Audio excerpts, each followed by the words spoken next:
మేడిపల్లిలో నిన్న జరిగిన స్వాతి హత్య కేసులో విచారణ కొనసాగుతోంది. 3 ముక్కలుగా కోసి శరీర భాగాల్ని నదిలోకి పడేశానని నిందితుడు చెప్పడంతో పోలీసులు గాలిస్తున్నారు. స్వాతి మహేందర్ రెడ్డి ప్రేమ వివాహం చేసుకుని హైదరాబాద్లో సెటిల్ అయ్యారని, స్వాతి ప్రెగ్నెంట్ అవ్వడంతో ఇరువురి మధ్య అనేకసార్లు గొడవలు జరిగాయని, ఈ పరిస్థితిలోనే స్వాతిని హత్య చేసి మృతదేహాన్ని 3 ముక్కలు చేసి మూసీ నదిలో పడేశాడని డీసీపీ పద్మజ చెబుతున్నారు. మరోవైపు నిందితుడు మహేందర్ రెడ్డిని అరెస్ట్ చేసిన పోలీసులు రిమాండ్కు తరలించారు.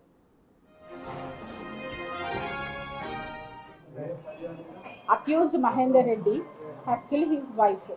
కొన్ని ఇబ్బందులు ఏర్పడడం వల్ల వాళ్ళు జాబ్ పర్పస్ సిటీకి రావడము, ఆ క్రమంలో వాళ్ళిద్దరు కూడా, అతను ర్యాపిడో డ్రైవర్గా జాబ్ చేస్తూ, ఈ అమ్మాయి ఏమో పంజాగుట్టలో ఒక కాల్ సెంటర్లో వర్క్ చేసేది. ఇక్కడ మనకు ఫస్ట్ చిలకానగర్లో ఉండేవాళ్ళు, దాని తర్వాత బాలాజీ హిల్స్ మేడిపల్లికి వచ్చారు. మళ్ళీ ఈ 1 year 4 monthsలోనే వాళ్ళు మళ్ళీ బ్యాక్ చిలకానగర్ వెళ్ళిపోయి మళ్ళీ బోడుప్పల్కి వచ్చి ఉన్నారు. సో ఇప్పుడు ఈ ప్లేస్ ఏదైతే ప్లేస్ ఆఫ్ అఫెన్స్ ఉందో ఇక్కడికి వచ్చి కేవలం 20 రోజులు అయింది. అయితే ఇది వీళ్ళ మ్యారేజ్ అయిన తర్వాత నుంచి బాగా ఇబ్బందులు ఉండడం, గొడవ పడుతూ ఉంటే ఊర్లో కూడా ఒక 498A కేసు ఒకటి రిజిస్టర్ అయింది వికారాబాద్లో. ఆ తర్వాత ప్రాపర్గా కౌన్సిలింగ్ చేయడం అవన్నీ చేసిన తర్వాత వాళ్ళు కాంప్రమైజ్ అయిపోయింది. మేడిపల్లి పోలీస్ స్టేషన్ పరిధిలో నిన్న స్వాతిని హత్య చేశాడు తన భర్త మహేందర్ రెడ్డి. హత్య చేయడమే కాకుండా అత్యంత కిరాతకంగా మొత్తం ముక్కలుగా నరికి 3 పార్ట్స్ని మూసీ నదిలో వేశాడు. మూసీలో గాలింపు ప్రక్రియ అయితే కొనసాగుతుంది. మరోపక్క నిందితుడు మహేందర్ రెడ్డిని రిమాండ్కు తరలించారు. మా ప్రతినిధి సాగర్ మరింత సమాచారం ఉంది. సరే సాగర్, ఫర్దర్గా దీంట్లో ఎట్లా తమ దర్యాప్తు కొనసాగిస్తున్నారు పోలీసులు? ఏమైనా ఆనవాళ్ళు ఏమైనా దొరికాయా మూసీ నదిలో పడేసినటువంటి బాడీ పార్ట్స్లో? రాజ్, గర్భిణి అయిన తన భార్య స్వాతిని అత్యంత కిరాతకంగా దారుణంగా హత్య చేసిన మహేందర్ రెడ్డిని అయితే పోలీసులు నిన్న రాత్రి జడ్జి ముందు ప్రవేశపెట్టి అనంతరం 14 రోజుల రిమాండ్ విధించడంతో చర్లపల్లి జైలుకు తరలించారు.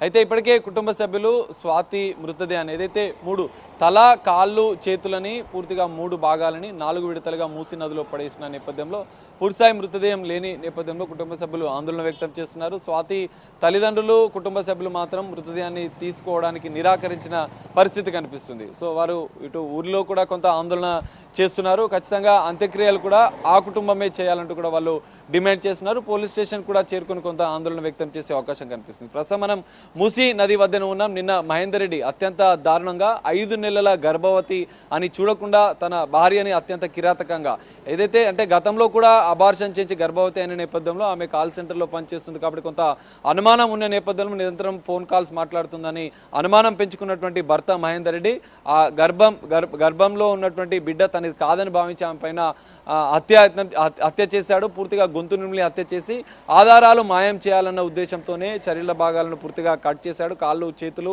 ఇటు తలని 3 భాగాలుగా కట్ చేసి కవర్లలో తీసుకొచ్చి మూసీ నదిలో పడుతుంది. మనం చూసిన ప్రస్తుతం ఉన్నటువంటి ఈ మూసీ పరిసర ప్రాంతాల్లో ఉండేటువంటి మూసీ ఈ బ్రిడ్జి వద్దకే నిన్న మహేందర్ రెడ్డి మొన్న హత్య చేసిన అనంతరం కూడా కార్లలో ద్విచక్ర వాహనంపై, దాదాపు వాళ్ళు ఉండేదేమో మేడిపల్లి బాలాజీ, అక్కడి నుంచి 12 కిలోమీటర్లు ద్విచక్ర వాహనంపై వచ్చాడు. బైక్ పై 3 సార్లు వచ్చి ఇదే మూసీలో వేశాడు. అయితే నిన్న పోలీసుల దర్యాప్తులో కూడా తను చెప్పాడు, ఇక్కడికి వచ్చి నేను ఆ కవర్లో నుంచి ఇక్కడ పడేసినట్లుగా కూడా చెప్పారు. మనం ఒకసారి చూపిద్దాం, ఏదైతే అంటే కవర్ ఎలాంటి కవర్లో వేశాడు అనేది మనం చూపిద్దాం. ఈ తరహా కవర్ మనం చూడొచ్చు. ఇది ఈ సైజు కవర్లోనే దాదాపు బాడీ పార్ట్స్ని ముక్కలుగా చేసి ఇందులో మూసీలో, ఎందుకంటే ఈ మధ్య భారీగా కురిసిన వర్షాల నేపథ్యం మూసీ ప్రవాహం కూడా ఎక్కువగా ఉంది.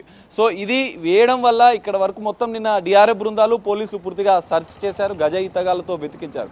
కానీ ఈ ఫ్లోటింగ్ మనం చూస్తే ఇక్కడి నుంచి వెళ్ళిపోయింది. ఒకసారి మనం చేసి చూద్దాం, ఎందుకంటే ఈ ప్రవాహం వల్ల ముందుకు వెళ్ళిపోయిన పరిస్థితి కూడా ఉన్న నేపథ్యంలో ఈ విధంగా వచ్చి నిందితుడు 3 సార్లు బైక్ పై వచ్చి ఈ కవర్ని అందులో ఇట్లా మనం ఒకసారి వేసి చూద్దాం, ఎందుకంటే ప్రవాహం ఫ్లోటింగ్ ఎక్కువ ఉంది కాబట్టి గాలింపు చర్యల ముందు గ్రామానికి వెళ్ళి చేస్తున్నారు. ఒకసారి వేసి చూద్దాం. ఈ విధంగా పడేశాడు. ఆ కవర్ అనేది పూర్తిగా తేలుతూ కొంత ఫ్లోటింగ్ వల్ల ముందుకు వెళ్ళినట్టుగా కూడా నిన్న దర్యాప్తులో చెప్పాడు. ఈ పాలిథీన్ కవర్లోనే దాదాపు 3-4 కవర్లలో తన బ్యాగ్లో పెట్టుకొని ఒక సంచిలో తీసుకొచ్చి ఈ విధంగా వేసిన పరిస్థితి. సో ఈ ఫ్లోటింగ్ ఎక్కువగా ఉన్న నేపథ్యంలో మూసీలో ఆ కవర్ అనేది కొట్టుపోయినట్లుగా కూడా పోలీసులు భావిస్తున్నారు. డిఆర్ఎఫ్ బృందాల ద్వారా ఇంకా గాలింపు చర్యలు చేపడుతున్నారు. నిన్న సాయంత్రం వరకు కూడా గాలింపు చర్యలు చేపట్టారు. కానీ మృతదేహానికి సంబంధించినటువంటి భాగాలు ఏదైతే కాళ్ళు చేతులు తలకు సంబంధించినటువంటి ఆనవాళ్లు దొరకని నేపథ్యంలో ఈ ఫ్లోటింగ్ ఎక్కువ నేపథ్యంలో ముందు ఇంకా బాచారం అనే గ్రామం ఉంటుంది. అక్కడి నుంచి పోచంపల్లి వరకు కూడా మూసీ అనేది ఇంకా ఎక్కువగా ఫ్లోటింగ్తో ప్రవహిస్తుంటుంది. సో ఈ నేపథ్యంలోనే పోలీసులు మరింత డిఆర్ఎఫ్ బృందాలతో గాలింపు చర్యలు చేపట్టారు. మరోవైపు మృతదేహాన్ని తీసుకోవడానికి నిరాకరిస్తున్న కుటుంబ సభ్యులకు కొంత నచ్చజెప్పే ప్రయత్నం చేస్తున్నారు. ఇంకా అయితే పోలీసుల దర్యాప్తు ఇంకా కొనసాగుతుంది. ఇటు మహేందర్ రెడ్డిని మరోసారి కస్టడీకి తీసుకొని కూడా విచారించాలని చెప్పి పోలీసులు భావిస్తున్నారు. ఆ 3 భాగాలకు సంబంధించినటువంటి మృతదేహ భాగాల కోసం ఇంకా డిఆర్ఎఫ్ బృందాల సర్చ్ ఆపరేషన్ అనేది ఇంకా కొనసాగుతుంది. కుటుంబ సభ్యులు మాత్రం రైట్ సాగర్, అప్పుడు మూసీ ఫ్లోటింగ్లో కవర్ వెళ్తున్నప్పుడు కొట్టుకుపోయేటప్పుడు ఏదైనా అక్కడక్కడ కొంచెం బండరాళ్ళు కొన్ని తేలి ఉంటాయి. తర్వాత ఏమన్నా చెట్ల మొక్కలు కూడా అంటే కొంచెం కవర్ కనుక దరిలోకి వెళ్ళినప్పుడు ఆ చెట్లకు చిక్కునేటువంటి అవకాశం ఉంటుంది. సో అఫ్కోర్స్ అంతా కూడా సెర్చ్ చేసే ఉంటారు అవన్నీ కూడా. బట్ ఇంతవరకు ఎక్కడ తట్టుకొని ఆగినటువంటి దాఖలాలు కానీ లేదంటే బండ తట్టుకొని మొత్తం కవర్ చిరిగిపోవడం ఏమైనా జరుగుతుంటాయి జనరల్గా ఆ నది ఆ ఫ్లోటింగ్లో. సో అటువంటి ఎక్కడ అవన్నీ గుర్తించారా? పోనీ ఏదైనా కవర్స్ ఇట్లా చిరిగినట్టుగా కానీ ఏదైనా తట్టుకున్నట్టుగా కానీ చాలా వరకు సెర్చ్ చేస్తుంటారు ఈ సమయానికి. ఎస్ ఖచ్చితంగా నిన్న ఉదయం అంటే నిన్న మధ్యాహ్నం నుంచి కూడా సర్చ్ ఆపరేషన్ చేసినటువంటి పోలీసులు ఇక్కడ ఉన్నటువంటి మొత్తం మనం చూడొచ్చు. ఇది పర్వతాపూర్కి సంబంధించినటువంటి మూసీ బ్రిడ్జ్ మధ్యలోకి వచ్చి ఎగ్జాక్ట్లీ మనం మధ్యలో ఉన్నాం. ఈ మధ్యలో వేసి వెళ్ళడం వల్ల ముందు కొంత ఫ్లోటింగ్ ఎక్కువ ఉంటుంది. చిన్న చిన్న బండరాళ్ళు ఉన్నా కూడా ఆ ప్రవాహానికి కొట్టుపోయే అవకాశమే ఎక్కువగా ఉన్నట్లు కూడా పోలీసులు భావించారు. అందులో భాగంగానే గజ ఈతగాలతో మొదట ఈ ప్రాంతంలో ఉన్నటువంటి పరిసర ప్రాంతాలు మీరు అన్నట్టుగా ఆ చెట్లకు సంబంధించినటువంటి పక్కన కూడా పూర్తిగా వెతికించారు. కానీ ఇక్కడ మధ్యలో వేయడం వల్ల ఆ ఫ్లోటింగ్ ఎక్కువగా ఉండడం వల్ల బండరాళ్లను దాటి కూడా ఇక్కడ కనిపిస్తున్నటువంటి రాళ్ల ఫ్లోటింగ్ కూడా దాటి ఆ కవర్లు అనేది వెళ్ళినట్లుగా కూడా పోలీసులు భావిస్తున్నారు. అందులో భాగంగానే డిఆర్ఎఫ్ బృందాల ద్వారా పడవల ద్వారా కొంత సర్చ్ ఆపరేషన్ ఇంకా చేస్తున్న పరిస్థితి. ఇటు కుటుంబ సభ్యులు మాత్రం తన కూతురుకు సంబంధించినటువంటి ఎందుకంటే మొండెం ఒకటే ఉంది, తల కాళ్ళు చేతులు లేని మా కూతురు యొక్క మృతదేహాన్ని మేము ఎలా తీసుకోవాలంటూ కూడా వాళ్ళు ఆందోళన వ్యక్తం చేస్తూ ఆవేదన వ్యక్తం చేస్తూ మృతదేహాన్ని తీసుకోవడానికైతే నిరాకరించారు. ఖచ్చితంగా అత్తింటి వారు మాత్రమే అంత్యక్రియలు చేయాలి, ఆ మృతదేహానికి విడి భాగాలను వెతికించాలి, వారిపైన చర్యలు తీసుకోవాలి. ఇప్పటికే అరెస్ట్ చేసిన నేపథ్యంలో వారిపైన కఠిన చర్యలు తీసుకోవాలి, వారికి ఉరిశిక్ష పడే విధంగా కూడా పోలీసులు తమకు న్యాయం చేయాలంటూ వాళ్ళు ఇంకా ఆందోళన కొనసాగిస్తున్న పరిస్థితి. ప్రస్తుతం బాడీ మాత్రం అంటే మిగిలినటువంటి బాడీ ఏదైతే ఉందో అది మాత్రం మార్చిలో ఉంది. మార్చి నుంచి తీసుకోవడానికి కుటుంబ సభ్యులు నిరాకరించిన పరిస్థితి. మరోవైపు ఇటు మూసీ పరివాహక ప్రాంతాల్లో ఉన్నటువంటి బాచారం గ్రామ పరిసర ప్రాంతాల్లో డిఆర్ఎఫ్ బృందాల సర్చ్ ఆపరేషన్ కొనసాగుతుంది.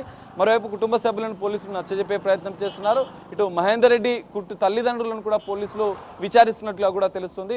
మరికొద్ది సేపట్లో ఏమైనా అప్డేట్ ఉంటుందా? ఎందుకంటే గాలింపు చర్యలు ఇంకా కొనసాగుతున్న నేపథ్యంలో దానికి సంబంధించినటువంటి ఆనవాళ్ళు ఏమైనా దొరుకుతాయా లేదా అనేది మాత్రం చూడాల్సిన పరిస్థితి కనిపిస్తుంది. Rajesh right, thank you Sagar. So అదే నిన్న మేడిపల్లి పోలీస్ స్టేషన్ పరిధిలో అత్యంత దారుణ హత్యకు గురైనటువంటి స్వాతికి సంబంధించిన శరీర భాగాల్ని వెతికే ప్రయత్నం జరుగుతోంది.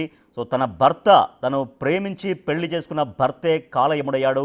తను హత్య చేయడమే కాకుండా బాడీని ముక్కలుగా నరికేసి ఒక మొండెం ఒకటి ఉంది, తల అండ్ కాళ్ళు చేతులు ఈ మూడింటిని 3 కవర్లలో తీసుకొచ్చి ఇక్కడ మూసీ నదిలో పడేశాడు. అయితే ఇంతవరకు నిన్నటి నుంచి ఆ సెర్చ్ ఆపరేషన్ అయితే కొనసాగించారు. బట్ ఎటువంటి పురోగతి కనిపించలేదు. ఎటువంటి ఆనవాళ్లు మూసీ నదిలో పోలీసులకు ఇంకా లభ్యం కాలేదు. మరి ఆ కవర్లో ఆ ఫ్లోటింగ్లో ఇంకా చాలా దూరం వెళ్ళి కొట్టుకుపోయాయా? ఎందుకంటే చాలా ఫ్లోటింగ్ ఎక్కువ ఉంది. అంటే నిన్నటికి వాళ్ళకి కాస్త ఫ్లోటింగ్ తగ్గి ఉండొచ్చు. కానీ నిన్న అంటే రోజుకు ఒక నదీ ప్రవాహం అనేది ఆ పైనుంచి కనుక నీళ్ళు ఆ ప్రవాహంలోకి రాకపోతే జనరల్గా కొంచెం ప్రవాహం అనేది స్టేబుల్గా మారుతుంది, కొంచెం దాని ఫోర్స్ అనేది తగ్గిపోతుంది. సో నిన్న సహజంగానే ఎక్కువ ఉంటుంది.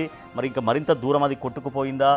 ఇంతవరకు పోలీసులకు ఒక్క ఆనవాళ్ళు కూడా దొరకకపోవడం కూడా కొంత సరే అది ఇంకా సెర్చింగ్ చేస్తున్నారు. బట్ అప్డేట్స్ ఇంకా రావాల్సినటువంటి అవసరం అయితే